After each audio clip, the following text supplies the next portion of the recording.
Hi guys, so welcome to my channel. So in this video, I am going to talk about the first spiritual law of success, or you can also call it the first law of success.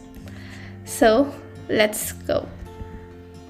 So basically the first law of success is the law of pure potentiality. So what does it exactly mean? So this is something which I have learned from the book which Deepak Chopra has written. So, according to him, the source of creation is pure consciousness, pure potentiality, seeking expression from the unmanifest to the manifest. When we realize that our true self is one of pure potentiality, we align with the power that manifests everything in the universe. So, what do we understand by this? So, it is basically that the source of creation, anything that is created, whatever you attract in life, it is based on pure consciousness. So it is basically pure potentiality. It is coming from the unmanifested form to the manifested form. So that's what creation is, right? So it doesn't exist, but it can be existed after some time. So that's what is meant by unmanifest to the manifest. So we now know that what is the source of creation, but one thing we don't know is what is our true self. We usually relate ourselves that if I ask you, so who are you, how do you define yourself? So basically you'll tell that I identify myself with my body, or I can tell that or you might even tell that you are so and so person, you are this person's wife, you are this person's son or something. But have you ever realized, so what happens when the person dies? So how will you relate, right? So that isn't your true self. We need to realize that our true self is one of the pure potentiality. So when we realize that our true self is not our body, is not something with relation to the others, it is not with respect to any situation in life, so then we align with the power. So that is the time when we align with the power of the universe, and which helps in manifesting everything. So what we can understand is pure consciousness equal to pure potentiality. So if you want to understand what is pure consciousness in simple terms, so I can tell that it is basically like when you do every activity by being present without thinking about the future or without thinking about the past. So that is what I relate to pure potentiality and pure consciousness. So now I have been talking about that you aren't your body, you aren't something related to a person or etc. So then what is your true self? Okay, so we need to understand that. So basically true self is not your body, is not your relationship with anyone, is not your situation. It is basically your soul or your spirit. So when you start identifying yourself with the spirit rather than the body, that is something which is called as your true self. I know it might be difficult to understand it right now, but once you start learning more about it, and like the thing that you are watching this video suggests that you are trying to find your true self. So if you want to dig more, you can obviously go and learn and understand what this exactly means. So this is what true self is. So once you identify that, it becomes easy for you and the mystery of the universe just unfolds in front of you. So basically the place where we are at right now is, we can call it object referral. So for example, what we have been doing our entire lives. So we have been just identifying ourselves with the objects. For example, I'm sad because that happened with me. I'm happy because that happened with me.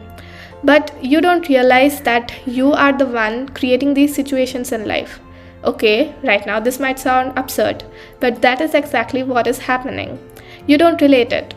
So let me tell you what is object referral and what is self-referral. So when we talk, so in this concept is also called as love versus ego. So many other people might call it love or ego. So if we talk about self-referral, it is basically the knowledge, the place where you find infinite silence. It is found in simplicity. It is just bliss. But whereas when you come to object referral, it is like depending on situations, feeling the need to control everything. For example, you will find this very frequently, you will be doing it. In fact, even I do it. So whenever you are facing some situation, you want the outcome of it to be this way, you don't want it to be any other way. Okay, so that is the need to control everything. And you also depend on others for your needs, for your happiness. And also you are being fearful. For example, you are constantly thinking, like whenever you're faced with a problem, just start noticing your thoughts. You'll be like, okay, this has happened with me, so now there are chances that something more bad will happen.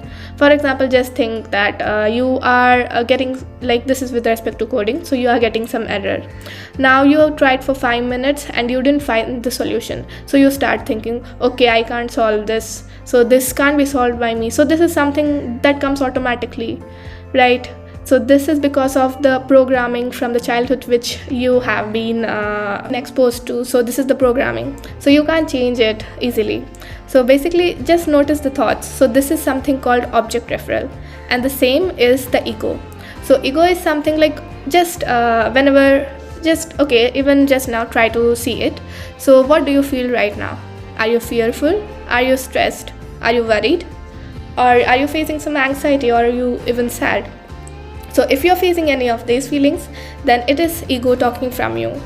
But in the same place, if you're feeling happy, you're excited, you feel like helping others, you feel happy in being content, you feel like you want to respect others, you don't judge others, so that's what is coming from the love. So love is the self-referral and ego is the object referral. So one thing we need to understand is ego is not at all real. So only thing that is real in this universe is love.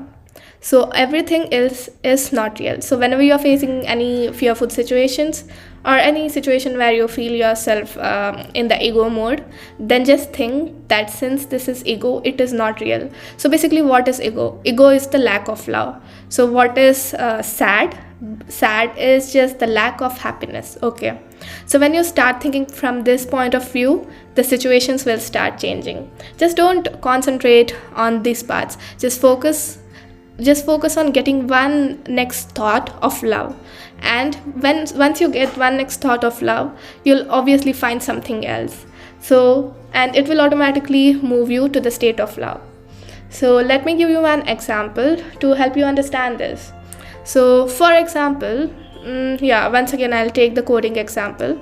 I'm coding and then I have been faced with some error. Okay, so I tried for 5 minutes and I'm not able to solve it. Okay, so then instead of going into the spiraling of it and thinking that I can't solve this, like this is something which I can't solve, just stop there and just remind yourself that since this is coming from the mindset of ego, it is not true. Okay, there is nothing which you can't solve. So just start thinking about one thought of love. So just think, like, what did you do when you had faced a similar situation? Did you give up? No, right? So the first thought would be not to give up.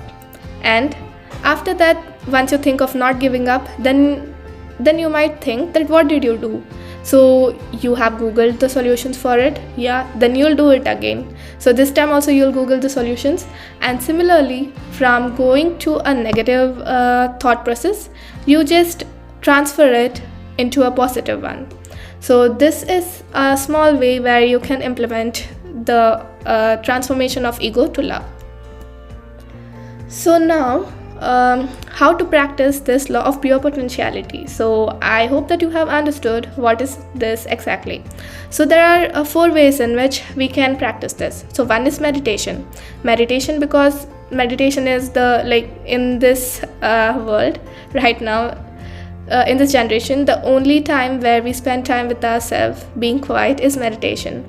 And it is important because a quiet mind is a source for all information. You can receive all information from the universe when you are silent, your mind is silent. Even the second one, non-judgment, is related to the same thing. You are constantly judging people, right? So he did that, so you didn't like, so you start thinking, okay, this is not right, this is wrong. So just think of it in a day. Is there any time when your mind is completely silent? I don't think anyone right now would have that, right? So this is because of the judgments we do, like the gossiping, all those stuffs. So just start by practicing non-judgment. You can just say, like whenever you wake up, you can say an affirmation that today I will practice non-judgment. Okay, and each time you find yourself judging others, just forgive yourself for doing that and instead change your mindset. And the other way which we can do is spending more time with nature. So this is something which will allow you to just explore this pure potentiality law. And also we can spend more time doing what we love. So for example, when we do what we love, what happens is we just are focused on doing it, that we don't think of anything else. We are completely aware, and in that moment, in the present, we are working on it. So these are the 4 ways in which you can practice it. So that's it for today's video. So if you liked it, don't forget to hit subscribe and like. So thanks for listening. Thank you for your presence here. Bye bye.